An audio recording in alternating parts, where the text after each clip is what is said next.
गंगा नदी पर महात्मा गांधी सेतु हाजीपुर और पटना में उत्तरी और दक्षिणी बिहार के बीच संपर्क प्रदान करता है। मई 1982 में उद्घाटित महात्मा गांधी सेतु बिहार के लिए एक जीवन रेखा पुल है। हाल के वर्षों में आर्थिक विकास की तेजी के कारण इस पुल पर वाहनों की आवाजाही बहुत बढ़ गई, जिस हेतु इसके पुनरुद्धार की आवश्यकता पड़ी। कई जांच पड़ताल के बाद सड़क परिवहन और राजमार्ग मंत्रालय और बिहार सरकार ने एक महत्वपूर्ण निर्णय लिया कि संपूर्ण रूप से इसका सुपर स्ट्रक्चर बदल दिया जाए। हालांकि जो वर्तमान सब स्ट्रक्चर और नींव जो ठीक हालात में है उन्हें रहने दिया जाए। इस योजना की कुल लागत 1742 करोड़ रुपया है तथा ये कार्य एफकॉन से पोस्ट के द्वारा कराया जा रहा है। वर्तमान 4 lane RCC balance cantilever super structure के स्थान पर फुटपाथ, यूटिलिटी कॉरिडोर और एलईडी प्रकाश सुविधा के साथ स्टील ट्रस सुपर स्ट्रक्चर का निर्माण किया जा रहा है। 5.575 किलोमीटर तक फैला महात्मा गांधी सेतु नदी के ऊपर भारत के सबसे लंबे सेतुओं में एक है। पहले चरण में संपूर्ण अपस्ट्रीम लेन के यातायात को वर्तमान डाउनस्ट्रीम लेन में मोड़ दिया गया।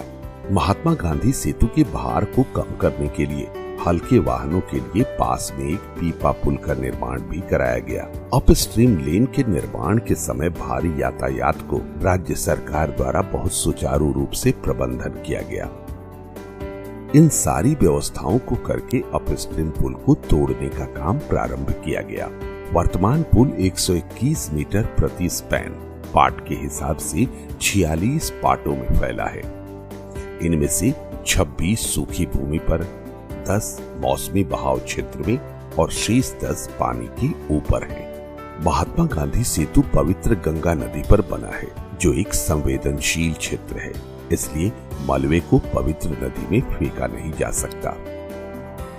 इस परियोजना में पर्यावरण की सुरक्षा का ध्यान रखते हुए 75,000 घन मीटर के कंक्रीट तोड़कर हटाया जा रहा है, जो कि अपने आप में बहुत कठिन काम है। इस परियोजना का अनुश्रवण पथ निर्माण विभाग द्वारा बहुत ही सूक्ष्मता से किया गया। भूमि पर अवस्थित पाटों को तोड़ने के लिए high rich boom jaw cutter, जो कंक्रीट और रीइंफोर्समेंट को काट सकते हैं, का इस्तेमाल किया गया। साथ ही साथ पर्यावरणीय प्रदूषण कम करने के लिए धूल कण विरोधी सप्रेशन सिस्टम प्रदान किया गया।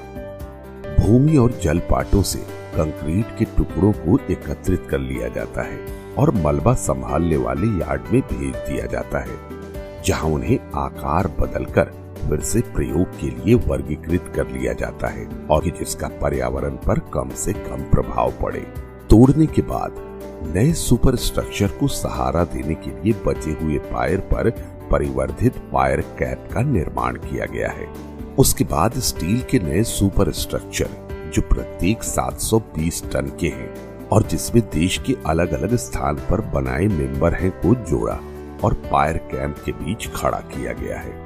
इस स्ट्रक्चर में हाई स्ट्रेंथ स्टील का इस्तेमाल किया गया है, जैसे कि भारत भर के दूसरे पुलों यथा रेलवे ब्रिज जैसे चेनाब रेलवे ब्रिज जम्मू और कश्मीर, जेपी सेतु रेल सह सड़क ब्रिज पटना बिहार, बोगीबिल रेल सह सड़क ब्रिज परियोजना असम में उपयोग हुआ है।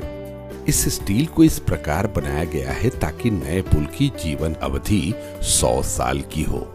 नए सुपर स्ट्रक्चर को खड़ा करने के लिए 66,360 मीट्रिक टन का स्टील और लगभग 25 लाख नट बोल्ट का इस्तेमाल हो रहा है। भूमि के ऊपर ट्रसेस को खड़ा करने के लिए ग्राउंड सपोर्ट सिस्टम का इस्तेमाल किया जा रहा है। जल क्षेत्र के पाटों के लिए कैंटिलीवर इरेक्शन मेथोडोलॉजी का इस्तेमाल बिना किसी तल के सहारे के स्टील ट्रस को खड़ा करने के लिए किया जा रहा है। उसके बाद स्टील सुपर स्ट्रक्चर के ऊपर आरसीसी डेक और वेयरिंग कोट का निर्माण किया जा रहा है। अग्रणी अभियांत्रिक मानकों का इस्तेमाल करके नया सुपर स्ट्रक्चर महात्मा गांधी सेतु के जीवन को बढ़ा देगा। इस परियोजना का पहला चरण, जो कि अपस्ट्रीम है, की शुरुआत 15 जून 2017 को हुई थी और 3 साल पूरा होने पर यातायात के खुलने के लिए पूर्ण हो चुका है। परियोजना के दूसरे चरण में डाउन स्ट्रीम पुल को 18 महीनों में पूरा किया जाना है। यह एक ऐसी परियोजना है जो बिहार की महत्वाकांक्षाओं की प्रतीक है और महात्मा गांधी सेतु का पुनरुद्धार उसे अपनी पुरानी गरिमा प्रदान करेगा।